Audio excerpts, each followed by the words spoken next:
Adubu matuda amuk haida yadabadawna hairibani. Hello matu. Kari mingawno? Sum nuksibay kaurini. Yaubaga hairaw hairaga hairaktene. Nangonda hairaktodo farak taraba babasu laibanina. Message da oirasu hairakpadi yaina. Se sauranu se. Aisu yaurapaga marang tauringai sangdabaneba. Saudi kaisu. Ado kaino mahaibiura. Hairo. Atangna mafam se kyam phajai khangbra.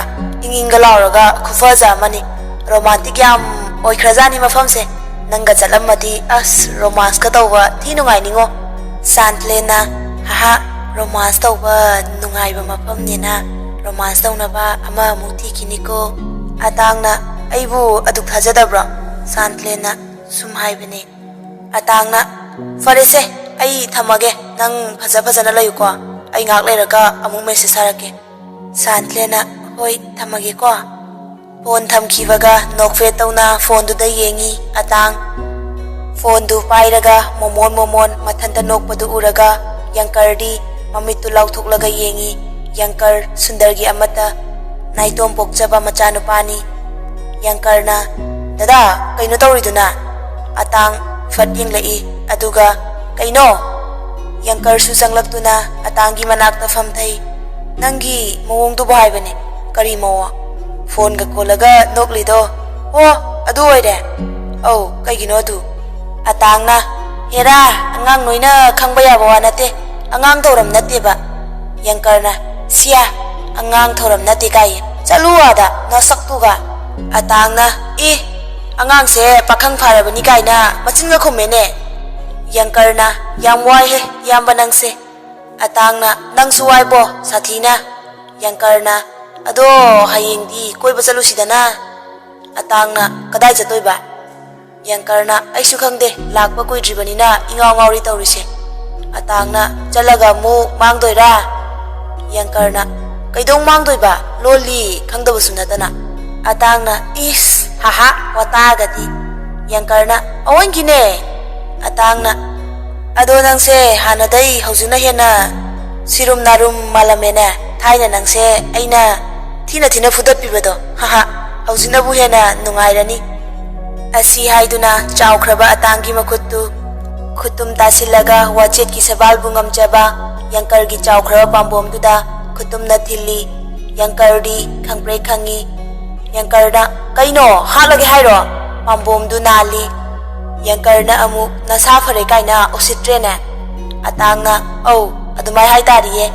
Yangkarna nangga lemina haise ai amu hatok piramdana manung matam jadana amu Brindavan prapti oidoira. Atangna wakhal fataba ngaksu khankinuda. Yangkarna hawa nungsitki fibam yam fatte khanda yadrene he. Atangna noklaga chindi engondai tadena. Yangkarna adum yabane. Asumna numitu haukirami mathangi numita makoi pulap Silong City da laiba Ward Lake ta koi balaklammi. Boarding ga tawduna mafam duda thariba bench macha duda laisabi pakhang pier phambadu uraga atangi thamoida khoirang khusauna bagum tawrakli. Photo ama ani sasat kapsilaga Santlen da thajilli. Video ga namlaga thajilli. Nokmi tawduna Santlen su yengli. Numittu koi bayaba koiraga halaklami. Atangdi jura famduna nungsi cinglot nariba mayamdu ubada kalakpa fauzari. Mafamdudagi halaklaga mayumda atang amadi Yangkargi kada. Atangna phone metlaga nokpadu uraga. Yangkarna dada nang nupiga koirabo phone metlaga noklido. Atang mamitu pairap Yangkarda yenglai. Yangkarna nasaktuga sathoy amta kibu kije kabui koiba yamale. Atangna hey sak aibu kabui kayoiba mali kaina ibungo nayamba ise hero ni hero. Yangkarna adusu noi nupi tangi. Atangna itugi oigera iwagi oigera hero oiradi oire nanga wathi ngangla de sharu natai maga wari sage tumi laiwa nga. Yangkar sugatlaga atangda yengi. Atangsu Santlenda kol hekta fat tawsilli ring chatpa nangde Santlensu pairakpana hali. Santlena kolam tawraklisina kaigino message sum thanarasu yabdo. Atangna mother laitro. Santlena makhada laihawe aina kada hek changakpaga kolakpaga mapa chanakhibai wanida. Atangna aidi yam khangbane. Santlena khange. Atangna ado kai numitagi coaching hodoino. Santlena atang aidi makha tamningdreda tale. Atangna yaroi ko tamdaba chai chani ai ngai boina potha master ro loisilo. Yankardi maya kaduna yenglai master loisilo kaina haibaduda. Santlena aishu adubudi khaline. Atangna khanbana diyaroi ko ado mamaga fajana laiminau ko. Wari sari ngai makhadagi ritana kauraglami. Santlena indom chana kaure ai thamage ko. Atangna hoi thamo ado message ti adum tharau ko. Santlena Atang phone du thammi nokfet ka tauraduna sor sangna hondoklaga famungduda longna tai. Atang Yankardi atanggi warida ngagtuna mayaga karaga yenglibani. Atangna kaino amukta udribadawna adungmuna yengliduna. Yankarna da amngai khone nangna hojik wari sanaido itaimara. Atangna yes you're not famous adu kaidawraba. Yankarna aduga master loisilo kaina hairiduna kamai tawbano. Atangna graduate loire Manipuri University da master tambagi entrance yaunaba coaching chatawre. Yankarna mamitu lauthoklaga kaino haisibo. Atangna yam ngakpiga tawriduna kari hairiba. Yankarna ngakta dia nangna 11 kadoiba amana master kyam khenai khalo amta. Atangna ibungo nayambana matric pass tawlise mangarak subadani kari khangladana pepa nganglino. Yankarna hoine ado itai madubu kadai dino sahira do amukta yengjage dana nanausu. Atangna yengbudi yengo ado ngaudi ngaukinu ko. Atangna phone puthoktuna Santlengi photo bu udli. Photo ubada Yankardi tharo maloga olaga pangnokta nokre. Atangna ngakna karino nangiduna. Yankarna noklaga kaino itai ma picture sidi mamit sufat paloidri. Pikna piklisiga master dogdoini kai. Nangonda hajina bagadi nate ko aina bu hena chawromni sidi. Atangna hey angang nangna kai khangdana asi haiduna. Atangna Yankargi lukhamda khupak na thai. Yankarna ayo kaino ne aseng ba hairamina sawine adoda masaktudi kaya yaudeda. Atangna manakta laiba mona makolaga Yankarda yenglaga masakpudi kaya yaudabani adubu magi moong matau icham samjabadudi ai tasengna ngawi. Aduga mase maraibaksu yamna thijarabine magi laibak thiba punsidudane aina mabu nungsikhibasu. Yankar Atangna hairibadu tana photo mathang yengi. Atangga Santlenga atangi kada kolaga kaminaba photo ama yaurami. Yankarna da sidi nangi ka natro malida. Atang kadaino. Atang su yengi aduga mane. Yankarna yumdaga laama bro haise. Atangna nangna khangdaba yam lairese nayamba wa haike munna ta. Atangna Santlen bu nungsikhibagi maram makoi anigi haukraba wari pumnamak liduna tahalli Yankarda. Atangna amu ado nang sigi wase kanamta da haiba yade ko. Yankarna hairoi he ado mayumgi midi amukta lakhidrabo. Atangna lakhidrada laktabanasu hena phakreda. Yankarsu Santlengi wari taraga pukningda nungaitaba khara faujai. Asumna numit adu haukre. Mathangi numita makhoi pulap Chirapunjida taxi ama wairaduna koiba laklammi. Koiba yaba koiraga police bazar KFC da atang hoi kaino machakhinaba haiduna changlai. Loyana mafam se onthoknabu nungairani aikhoi su swaida settle tawraga leibana fadabu mansilaida. Atangna haigumdana ba ada irang phalang waraktuda leidoi sharu Swaida ingna leibanabu hena nungaini. Loyana khanaba yaba wani madu. Yangkarna as Guwahati oramadi yengose aina khoi dase koiba fajana puthaba yabane adubu upai leitre sidadi. Jenana masaksiga yengune makoina famliba table duga hek thangnaba table da Sananusu mamanabi kharaga karigumba khara chanaba haiduna famlai atang hoisu chaba thakpa loiraduna chakhirami mamit kuptana atang na chakhibadu yenglaga marau leiba minok ama nokladuna mathanta sholi Sananuna photo budi aseng basina bu henline phajaba asuk phajakraba nupa sibu akhoi sena yadise angakpane yaram dabanasu hena faida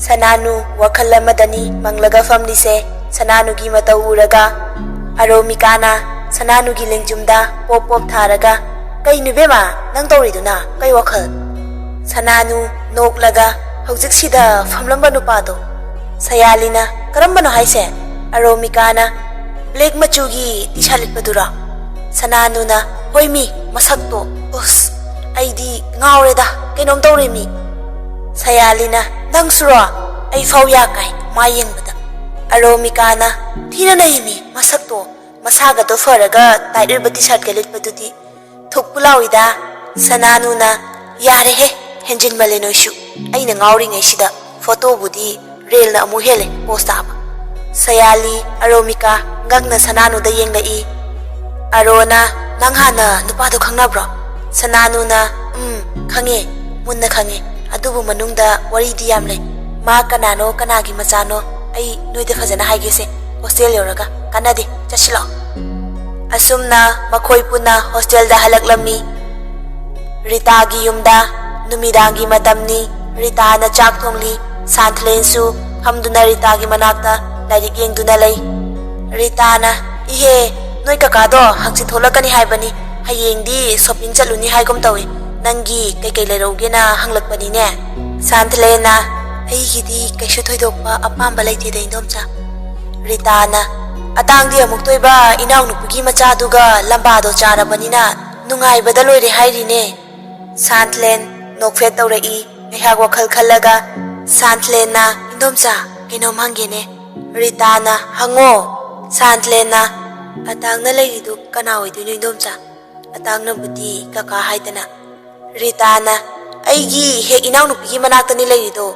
moigisu machanupa amatang pokpane asomdasu hostel da chak chaba loiraduna magi room da changnarai Arona aikhoi wari ta dogi ngari bani ko Sayalina hoine ngasai police bazar ki hensam gi wari leiko Sananuna aidi magi ngasai ki fibam do adum ura leire as chai ko tasinga Arona adu tagi haiba nati he Sananuna as lause fajana famlaga litharaki makhoi ahum phamung amata da chongkhatuna fammi aduga Sananuna wari lirai nupado maming atangba kaubane wahengbam atangba luwang mathanda pui mapado secretary da thabak tawi mamadi housewife adubu mamadusu minungsi yam chawbi nupine aroga Sayaliga su Sananu gi waridu munna tari Atangi mapado khoi babaga thainagi marupni khoi chedo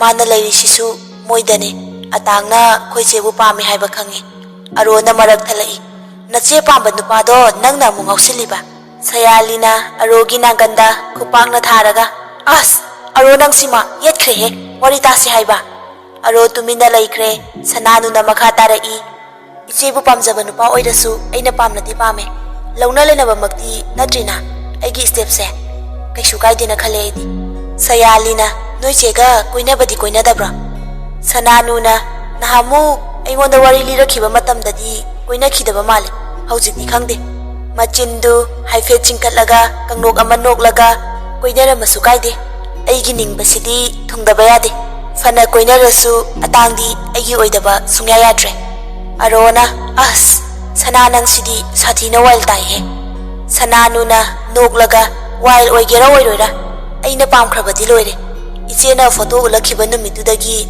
aina atangi wakal sagatuna da lakhibane atangdagi ichena yam hali atangdi aikhoiga amu bes oidoine Sayalina nupadunabu accept tawbirakadrane nang wakhaldo. Sananuna why not? Atang matamsigi nupanina magi lukto amta yengo. Khoise Santlendai aina namahilina fazaba. Hojik matam nupabu kaino. Flit tawbada mamit adum thakat khidau leire. Aruna kadai da leibanu su khangdaba nupaduda nangi asado natai jade ko. Asi hairamlaga Aromikadi masagi pamungda kakhatuna lairik yengduna laikre. Sananuna laifam khangdrasu nongma natraga nongmadi soidna thengnarakani na. Hek thengnaba numitto aduda adum Sayalina kaidaudoiba Sananuna fahaurani haiba. Asumna nongma nini haukhre. Loyasu machanupa thamlamlaga Manipurda amuk thoraknaba tawri. Loyana adang migi da laibani yumda tawba nangi sajali sar wangang sangang do sei tawganu ko nangi yumgi hainabido tawradi kaka ga indom chagasi mathayam sani ko. Atangna baba ai gyan taiba. Loyana hoine laik laisuda puning jangu ko. Atangna hoi baba asi haiduna atangna mapabu khurami. Loyana yare ipasu thokrage. Asumna loyasu imphal thoraktuna mayumda thunglare. Ritana moi pabu ngaikho ko maiga okisi. Ritana mai okladuna manungda changlai. Ritana nauba nangsu ngak changakho chaga thakisi. Naubana yarani domcha ayumda thabakhara lehawe kona thanglage kakadasu amta fajana haibiro. Ritana phare nang thabak lehawi hairamina chalo. Imungda Loyana Bemadi ude kadai sakhrage laitabro mabu. Ritana laikhibane washroom changkhibani hainaringai Santlen su thoklai. Santlena hi kaka yorklame. Loyana hoine se naupana nang se nemi khungup awang batong halona khung ama pirakpani mana. Ritana noklaga is kari nege aigi saside. Loyana mana silaibada mayam su nokpoda loirabani. Kari gino hanglaga khoijedu yam nemi si yam phajai thi tonghalu hairibani na. Se sidasu nandom janoyani gi firol yawbani yengo. Ihe nawadi sakhraba. Ritana chatkre thaba ama lehawena. Loyana oh fare aisu iru maithajarukhige. Santlen khongup tu kolaga mathanta nokchai amuksu khongup tu da munna yengi. Asumna numitugi nonganbada atangna choithi Sunday numita nahangi word lekto amukta chaluse. Yangkarna kaidobuno.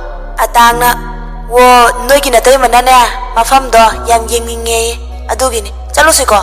Yangkarna sia wari gadi sidaga laibudu mangaikre. Atangna hey lawai macha video call toro yenghandoini na. Yangkarna as noi natai naugi romance di kainom bu khalaida. Atangna mamit pairap yenglaga kai khalaiba. Yangkarna as yare chatta chalurasi. Atangna ho adumai gyan taradi faidana. Haina khiba Sunday numita atang yangkar galoina work lake talagli. Ticket kaklaga mafamdu hek changlakpa haubaga atang phone puthoktuna Santlenda video call tawduna wari sanari nokpawo khebawo lakminariba yangkarga loine kawkhre. Yangkarsu magi thokpa matawduna laikre. Wari saringai tungda nakanda mangda kana lai haiba amata uba nate. Phone duda yenglaga wari sana sumlakpada ayoma. Atangna thingjinbada Sananu shallaga tusili. Atang phone da Mitkhubi amta thamuko. Asi haiduna phone du fatkak thali. Wari tawringai Sananuna ayoma haikhibadu tahaudre atangdi. Sananu maitai nupi ama oijarabasu hek yengbada mayang mali piktak tawbi chinbal tumlaba naton kutak tawna launa pangliba mamit adugisu mathakta seliba dress. Atangdi mayang nupi oiraboi khali. Atangna oho maaf karna galti ho gayi naras mat hona. Asi haiduna atangna turiba Sananu bu hugatpi. Sananu mamitu lauthoklaga yenglai kuning mapadusu nali. Sananuna sugatlaga tum maitai hona. Atangna hanji maitai hung. Sananuna aishu maitai ne. Atangna oho aidi mayang maluba. Aroga sayaliga susanglai. Atangga wari saduna lairamba ubada ngakna yengi. Sananuna miram dalaglaga Meitei ꯃꯆꯥ ꯃꯁꯦꯜ ꯊꯦꯡꯅꯕꯁꯦ ꯌꯥꯝ ꯅꯨꯡꯉꯥꯏꯌꯦ ꯁꯨꯃꯥꯏꯅ ꯏꯖꯥꯇꯤꯒꯤ ꯏꯕꯨꯡ ꯏꯄ꯭ꯋꯥꯒ ꯊꯦꯡꯅꯕꯁꯦ ꯄꯨꯛꯅꯤꯡ ꯋꯥꯈꯜꯒ ꯈꯪꯆꯥꯎ ꯆꯥꯎꯊꯣꯛꯄꯒꯨꯝ ꯇꯧꯏ ꯈꯪꯅꯁꯦ ꯌꯥꯅꯤꯀꯣ ꯑꯔꯣꯒ ꯁꯌꯥꯂꯤꯒꯗꯨ ꯁꯅꯥꯅꯨꯅ ꯇꯧꯔꯤꯕ ꯄ꯭ꯂꯦꯗꯨ ꯅꯣꯛꯈꯤ ꯅꯣꯛꯈꯤ ꯇꯧꯗꯨꯅ ꯑꯗꯨꯃꯛ ꯌꯦꯡꯂꯤ ꯑꯇꯥꯡꯅ ꯍꯣꯏ ꯌꯥꯏꯌꯦ ꯁꯣꯝꯗꯤ ꯀꯗꯥꯏꯗ ꯂꯩꯕꯅꯣ ꯁꯅꯥꯅꯨꯅ ꯑꯩꯗꯤ ꯅꯥꯏꯖꯔꯤꯝꯁꯇ ꯂꯩꯕꯅꯦ ꯑꯗꯣ ꯁꯣꯝꯗꯤ ꯑꯇꯥꯡꯅ ꯑꯩꯗꯤ ꯗꯣꯟ ꯕꯣꯁꯀꯣ ꯑꯥꯔꯗꯤ ꯂꯩꯇꯨꯝ ꯈꯔꯗ ꯂꯩꯌꯦ ꯁꯅꯥꯅꯨꯅ ꯑꯗꯣ ꯁꯣꯝꯒꯤ ꯃꯤꯡꯕꯨ ꯃꯐꯝꯁꯤꯗ ꯀꯩ ꯇꯝꯕꯒꯤ ꯂꯩꯔꯤꯅꯣ ꯑꯇꯥꯡꯅ ꯃꯤꯡꯕꯨꯗꯤ ꯑꯇꯥꯡ ꯀꯧꯋꯦ ꯁꯤꯗ ꯁ꯭ꯀꯨꯜ ꯇꯝꯕꯒꯤ ꯂꯩꯕꯅꯦ ꯄꯨꯝꯅꯃꯛ ꯈꯪꯂꯕꯅꯤꯅ ꯁꯅꯥꯅꯨꯗꯤ ꯑꯇꯥꯡꯅ ꯁ꯭ꯀꯨꯜ ꯇꯝꯕꯒꯤ ꯂꯩꯕꯅꯤ ꯍꯥꯏꯕꯗ ꯊꯣꯏꯅ ꯑꯉꯛꯄ ꯄꯣꯛꯇꯦ ꯑꯇꯥꯡꯅ ꯑꯃꯨꯛ ꯃꯈꯥ ꯇꯥꯔꯛꯏ ꯑꯗꯣ ꯁꯣꯝꯒꯤ ꯃꯤꯡꯗꯤ ꯁꯅꯥꯅꯨꯅ ꯁꯅꯥꯅꯨ ꯀꯧꯋꯦ ꯑꯗꯣ ꯑꯩ ꯔꯤꯀ꯭ꯋꯦꯁ ꯑꯝꯇ ꯇꯧꯖꯒꯦ ꯌꯥꯕꯤꯒꯗ꯭ꯔꯥ ꯑꯇꯥꯡꯅ ꯍꯣꯏ ꯌꯥꯅꯤ ꯇꯥꯛꯄꯤꯌꯣ ꯁꯅꯥꯅꯨꯅ ꯅꯣꯡ ꯐꯥꯗꯣꯛꯁꯨ ꯄꯥꯎ ꯐꯥꯎꯅꯅꯕ ꯁꯣꯝꯒꯤ ꯀꯟꯇꯦꯛ ꯅꯝꯕꯔ ꯑꯝꯇ ꯄꯤꯕꯤꯒꯦꯔꯥ ꯑꯇꯥꯡ ꯇꯁꯦꯡꯅ ꯁꯅꯥꯅꯨ ꯀꯅꯥꯅꯣ ꯃꯁꯛ ꯈꯪꯗꯦ ꯃꯥꯒꯤ ꯇ꯭ꯔꯤꯛꯁꯨ ꯈꯪꯗꯦ ꯏꯆꯝ ꯆꯝꯅ ꯈꯜꯂꯤ ꯑꯇꯥꯡꯅ ꯍꯣꯏ ꯌꯥꯏꯌꯦ ꯑꯇꯥꯡꯅ ꯅꯝꯕꯔ ꯄꯤꯕꯗꯒꯤ ꯊꯕꯛ ꯑꯣꯏꯊꯣꯛꯄ ꯌꯥꯔꯦ ꯈꯟꯅ ꯁꯅꯥꯅꯨ ꯊꯃꯣꯏꯅꯨꯡꯗ ꯃꯊꯟꯇ ꯃꯣꯃꯣꯟ ꯅꯣꯛꯆꯩ ꯋꯥꯔꯤ ꯋꯥꯇꯥꯏ ꯉꯥꯏꯍꯥꯛ ꯁꯥꯔꯝꯂꯒ ꯑꯇꯥꯡꯁꯨ ꯆꯠꯈꯤꯔꯝꯃꯤ ꯑꯔꯣꯅ ꯅꯪ ꯃꯉꯥꯏꯔꯦ ꯍꯦꯟꯅꯩꯔꯤꯁꯤ ꯏꯕꯦꯝꯃ ꯁꯌꯥꯂꯤꯅ ꯅꯝꯕꯔ ꯂꯩꯔꯕꯅꯤꯅ ꯃꯈꯥ ꯇꯥꯕ ꯊꯕꯛꯇꯤ ꯂꯥꯏꯔꯦꯅꯦꯀꯣ ꯁꯅꯥꯅꯨꯅ ꯀꯥꯟꯅꯗꯦ ꯉꯁꯤꯗꯤ ꯌꯥꯝ ꯍꯔꯥꯎꯋꯦ ꯑꯩ ꯑꯣꯐꯔ ꯇꯧꯊꯒꯦ ꯂꯥꯛꯑꯣ ꯑꯁꯨꯝꯅ ꯃꯇꯝ ꯈꯔ ꯍꯧꯈ꯭ꯔꯦ ꯑꯇꯥꯡꯁꯨ ꯁꯦꯛꯁꯟ ꯍꯧꯔꯗꯨꯅ ꯁ꯭ꯀꯨꯜ ꯀꯥꯔꯦ ꯖꯦꯅꯥꯅ ꯂꯥꯛꯈꯤꯕꯗꯩ ꯑꯇꯥꯡꯁꯨ ꯃꯍꯧꯁꯥꯒꯨꯝ ꯁꯥꯟꯇꯂꯦꯟꯒ ꯇꯣꯏꯅ ꯄꯥꯎ ꯐꯥꯎꯅꯕꯁꯨ ꯇꯧꯗ꯭ꯔꯦ ꯂꯥꯏꯔꯤꯛꯇ ꯑꯌꯥꯝꯕ ꯃꯥꯏ ꯑꯣꯟꯁꯤꯟꯗꯨꯅ ꯂꯩꯔꯦ ꯐꯅ ꯑꯣꯏꯗꯨꯅꯁꯨ ꯑꯌꯨꯛꯀꯤ ꯅꯨꯃꯤꯗꯥꯡꯒꯤ ꯃꯦꯁꯦꯖ ꯊꯥꯅꯍꯧꯗꯕꯗꯤ ꯌꯥꯔꯝꯗꯦ ꯃꯔꯛꯁꯤꯗ ꯁꯅꯥꯅꯨꯅ ꯑꯃꯨꯛ ꯆꯅꯞꯅꯔꯛꯂꯤ ꯑꯇꯥꯡꯅ ꯆꯥꯎꯊꯤꯌꯦ ꯑꯩꯗꯤ ꯁꯅꯥꯅꯨ ꯍꯥꯏꯕꯤꯗꯣ ꯌꯥꯝ ꯍꯩꯅꯈꯤꯗ꯭ꯔꯦ ꯑꯣꯟꯊꯣꯛꯅ ꯆꯅꯝꯅꯈ꯭ꯔꯦ ꯑꯋꯣꯏꯕ ꯌꯪꯀꯔꯅ ꯁꯛꯄꯨꯗꯤ ꯐꯖꯩꯌꯦꯕꯨ ꯔꯥꯁꯤ ꯑꯃ ꯏꯌꯥꯎ ꯌꯥꯎꯈꯤꯗ꯭ꯔꯦ ꯑꯗꯣ ꯃꯥꯒꯤ ꯃꯑꯣꯡꯗꯣ ꯑꯩ ꯁꯨꯝ ꯀꯩꯅꯣꯝꯃ ꯈꯜꯂꯛꯏꯌꯦ ꯑꯇꯥꯡꯅ ꯀꯩ ꯈꯜꯂꯛꯏꯕ ꯅꯪꯗꯤ ꯌꯪꯀꯔꯅ ꯑꯗꯣꯗ ꯆꯦ ꯁꯅꯥꯅꯨꯗꯣ ꯀꯣꯏꯒꯦ ꯀꯣꯏꯁꯜꯂꯣꯗꯅ ꯑꯇꯥꯡꯅ ꯂꯥꯎꯈꯠꯂꯛꯏ ꯆꯠꯊꯣꯛꯑꯣꯍꯦ ꯁꯛꯇꯥꯗꯨꯒ ꯅꯪꯅ ꯃꯔꯣꯜ ꯑꯃ ꯅꯆꯤꯟ ꯅꯔꯩ ꯀꯦꯟꯒꯗꯧꯕ ꯈꯣꯟꯖꯦꯜ ꯈꯔ ꯇꯞꯂꯞꯅ ꯑꯩꯒꯤ ꯊꯃꯣꯏ ꯑꯩꯒꯤ ꯄꯨꯛꯅꯤꯡ ꯋꯥꯈꯜ ꯑꯁꯤꯗ ꯁꯥꯟꯇꯂꯦꯟ ꯅꯠꯇꯅ ꯀꯅꯥꯕꯨꯁꯨ ꯈꯟꯗꯦ ꯑꯩꯒꯤ ꯄꯨꯟꯁꯤꯁꯦ ꯃꯥ ꯈꯛꯇꯒꯤꯅꯤ ꯌꯪꯀꯔꯅ ꯔꯣꯃꯥꯟꯇꯤꯛ ꯈꯣꯏꯗꯣ ꯑꯇꯥꯡ ꯃꯃꯤꯠ ꯄꯩꯔꯞ ꯌꯦꯡꯂꯛꯏ ꯋꯥꯊꯤ ꯋꯥꯔꯦꯝ ꯉꯥꯡꯅꯨꯗ ꯆꯥꯎꯊꯤꯌꯦ ꯖꯦꯅꯥꯁꯨ ꯆꯪꯂꯛꯏ ꯖꯦꯅꯥ ꯆꯪꯂꯛꯄꯗꯒꯤ ꯋꯥꯔꯤ ꯁꯥꯔꯝꯕ ꯑꯅꯤꯗꯨ ꯆꯞ ꯂꯦꯞꯄꯤ ꯃꯃꯥꯡꯗ ꯂꯩꯔꯤꯕ ꯂꯥꯏꯔꯤꯛꯇꯨꯗ ꯁꯠ ꯌꯦꯡꯊꯩ ꯖꯦꯅꯥ ꯃꯈꯨꯠ ꯑꯅꯤꯗꯨ ꯃꯥꯡꯗ ꯄꯨꯠꯂꯒ ꯊꯣꯡꯖꯤꯟꯗ ꯉꯥꯊꯔꯒ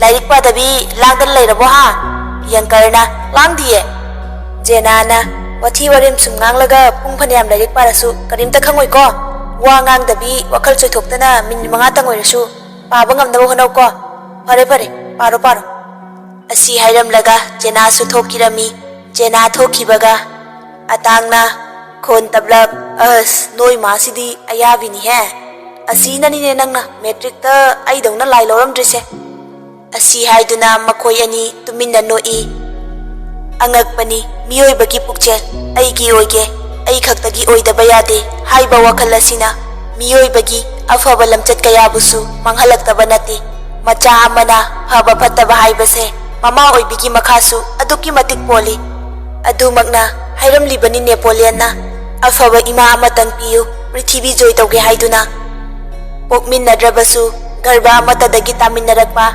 ichilinaw ni khanna sananu na santlenbu aduki matik nungsijakibani macheni haina nungsina luna khanjakibani adubu aigi oiba haiba phatraba wakhal asina lamjing oiduna machin manaw anigi marakta leiramba nungsibagi mari adubu pukchel pikpi me magi thaurangna maruk phangna mutat pikredo